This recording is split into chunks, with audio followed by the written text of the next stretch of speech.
Hello students, welcome again. आज की अपनी इस क्लास में हम डिस्कस करेंगे बुलियन फंक्शन में डोंट केयर टर्म्स।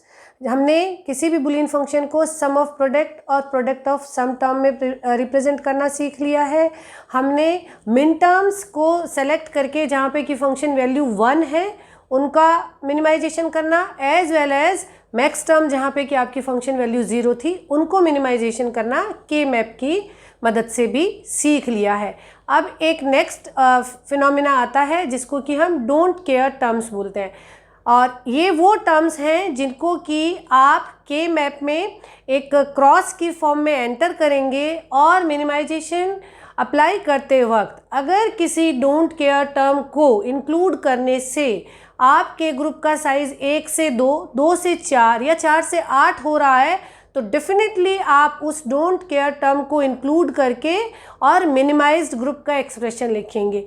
लेकिन ग्रुपिंग करते वक्त सभी डोंट केयर टर्म्स इंक्लूड हो ये बिल्कुल भी ज़रूरी नहीं है, लेकिन सभी मिन टर्म्स ग्रुप में इंक्लूड होनी बहुत ज़रूरी है। As well as POS form लिखते वक्त सभी मैक्स टर्म जिन पे कि आपने 0 फिल कर रखा है उन्हें आप ज़रूर से इंक्लूड करेंगे। तो don't care terms are group of min terms or max terms that can be either included or can be ignored while we are going for minimization with help of K-map। हम इनको बहुत carefully नहीं consider करेंगे और we simply don't care about these input combination। don't care term का simple explanation होने के बाद अगर हम इसका एप्लीकेशन पार्ट डिस्कस करें तो डोंट केयर टर्म होती क्या है। बेसिकली आप जब भी बाइनरी नंबर्स को हैंडल कर रहे होते हैं तो आप कुछ बिट लेंथ को कंसिडर करते हैं। फॉर एग्जांपल अगर आपको 10 नंबर को ऐड करना है या आपको 10 स्टेट का काउंटर बनाना है तो आप जब 10 नंबर को एंटर करवाना चाहेंगे या 10 स्टेट्स को आप डिस्प्ले करवाना चाहेंगे तो आपको 4 बिट्स चाहिए होगी।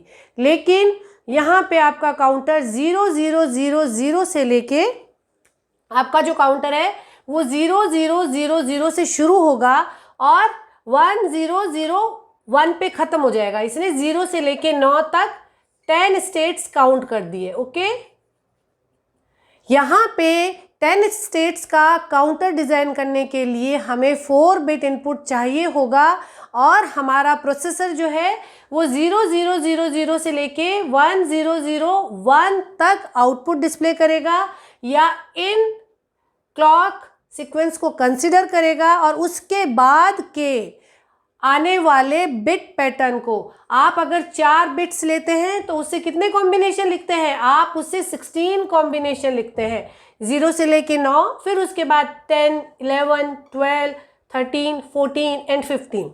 अगर ये बिट सीक्वेंस आता है जिसमें कि 1010 या 1111, इसके बाद आने वाले बिट सीक्वेंस को आपका लॉजिकल सर्किट नहीं कंसिडर करेगा और सिंपली इन कॉम्बिनेशंस को आप डोंट केयर टर्म ट्रीट करेंगे जब आप सर्किट में एंड गेट, और गेट, नैंड गेट इम्प्लीमेंटेशन के लिए इसे मिनिमाइज कर रहे होंगे।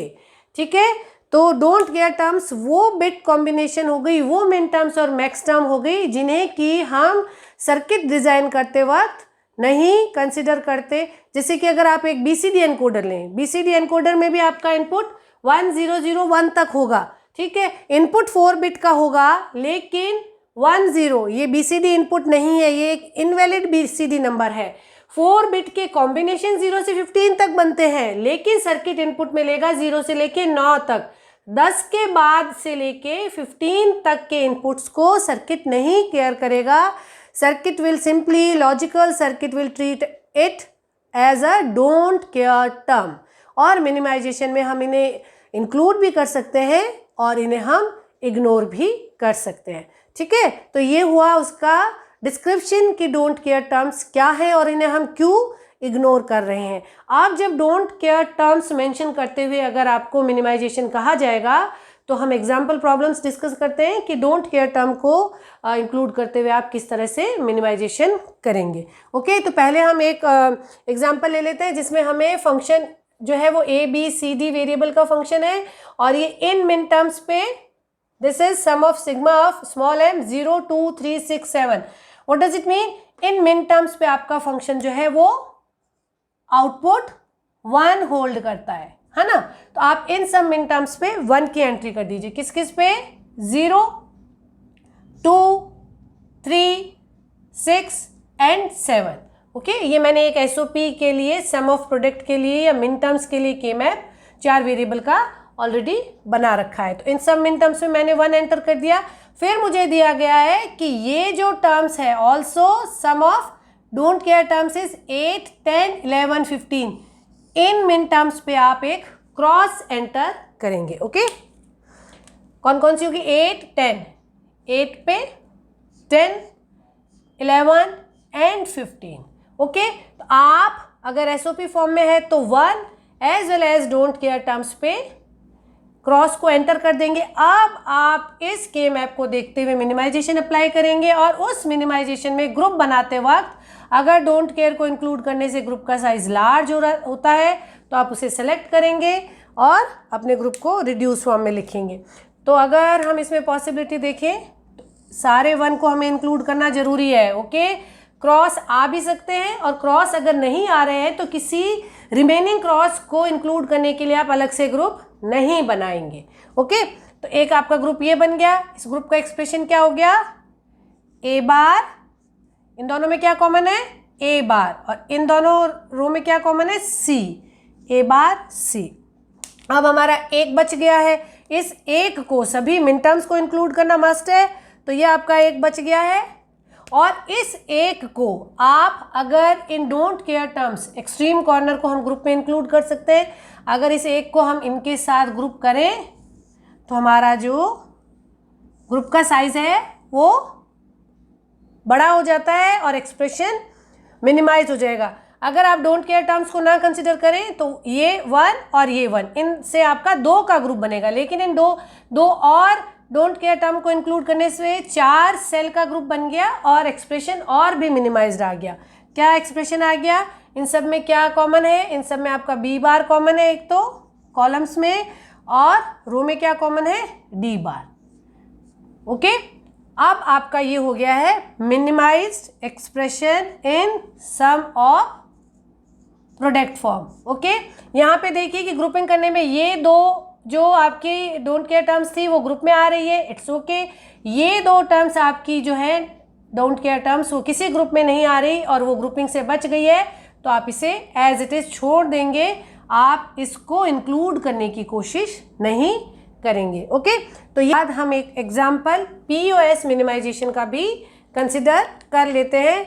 यहाँ पे फंक्शन WXYZ वेरिएबल पे डिफाइंड है और ये इन मैक्स टर्म पे फंक्शन वैल्यू 0 है और rest of the terms 0 2 and 5 जो है वो डोंट केयर टर्म्स है। तो यहाँ पे अगर आप पीओएस फॉर्म में मिनिमाइजेशन कर रहे हैं, प्रोडक्ट ऑफ सम टर्म में अगर आप मिनिमाइजेशन कर रहे हैं, तो गिवन मैक्स टर्म पे आप 0 की एंट्री करेंगे और गिवन डोंट केयर टर्म्स पे आप क्रॉस को एंटर करेंगे और उसी तरीके से आप ग्रुपिंग करते जाएंगे। डोंट केयर टर्म को इंक्लूड करने से अगर हमें ग्रुप का साइज हम बढ़ा सकते हैं तो हम बढ़े हुए ग्रुप साइज को मिनिमाइज करेंगे और मिनिमाइज एक्सप्रेशन लिखेंगे। वेयर एज अगर कोई डोंट केयर टर्म नहीं इंक्लूड हो रही है तो हम उसे बिना कंसिडर किए अपना एक्सप्रेशन लिख देंगे। तो इन सब मैक्स टर्म पे मैं 0 एंटर करती हूँ। 4 6 8 9 10 12 13 एंड 14। ध्यान रखिए ये जो के मैप बनाया गया है ये मैक्स टर्म का के मैप है। ये जो मिन टर्म का के मैप था उसका कॉम्प्लीमेंट लेने पे आप मैक्स टर्म लिखते हैं। ये जो डेसिमल नंबर्स हैं वो सेम रहते हैं। ठीक है, ये हम डिस्कस कर चुके हैं कि किस तरीके से हम के मैप को मिन टर्म और मैक्स टर्म के लिए मॉडिफाई करते हैं। ओके, तो आपने इन सब पे 0 एंटर कर दिया। अब आप इन डोंट केयर टर्म्स पे क्रॉस को एंटर करेंगे, दैट इज 0 2 एंड 5। ओके, और अब आप ग्रुप देखना शुरू कीजिए कि कौन कौन से ग्रुप बन सकते हैं। यहाँ पे एक ग्रुप ये बन सकता है 4 and 4। In 2 don't care terms को लेने पे हमें 8 सेल का एक ग्रुप मिल जाता है और हम इस सेल के लिए एक्सप्रेशन लिखेंगे। इसमें आपका कॉमन क्या है, इन दोनों रोज में कॉमन है Z। ओके, फिर उसके बाद आपकी ये दो जो मैक्स टर्म है ये रह गई हैं, इनको इंक्लूड करने के लिए आप मैक्सिमम पॉसिबल कौन सा ग्रुप बना सकते हैं, आप ये ग्रुप बना सकते हैं 4 सेल्स का। ओके, और इस ग्रुप का एक्सप्रेशन क्या हो जाएगा, इन दोनों कॉलम में क्या कॉमन है, W बार, तो आप लिखेंगे W बार। और इन दोनों रो में क्या कॉमन है, Y, तो आप लिखेंगे Y। ओके, यही करते आए हम, सेल्स को एक ग्रुप में कंसीडर करते हैं और फिर रो में जो वेरिएबल कॉमन है उसको मेंशन करते हैं, कॉलम में जो वेरिएबल आपका कॉमन है उसे मेंशन करते हैं और मिनिमाइज एक्सप्रेशन लिख देते हैं। तो इस गिवन फंक्शन का, जिसमें डोंट केयर टर्म्स ये थी, उसका मिनिमाइज POS फॉर्म ये है। यहाँ पे आप ग्रुपिंग करते वक्त ये एक डोंट केयर टर्म किसी भी ग्रुप में नहीं आई है, तो हम भी इसे बिना कंसिडर किए अपना फाइनल एक्सप्रेशन लिख देंगे। लेकिन सभी ज़ीरोज़ और सभी वंस अगर आप SOP कर रहे हैं तो वो ज़रूर से ग्रुप में इंक्लूड होने चाहिए, क्योंकि ये वो इनपुट कॉम्बिनेशन है जिन पे हमारा फंक्शन आउटपुट डिपेंड कर रहा है। आई होप कि अब डोंट केयर टर्म को कंसिडर करते हुए मिनिमाइजेशन आप कैसे करेंगे ये आपको बहुत अच्छे से क्लियर हो गया होगा। Keep learning, keep watching, thank you.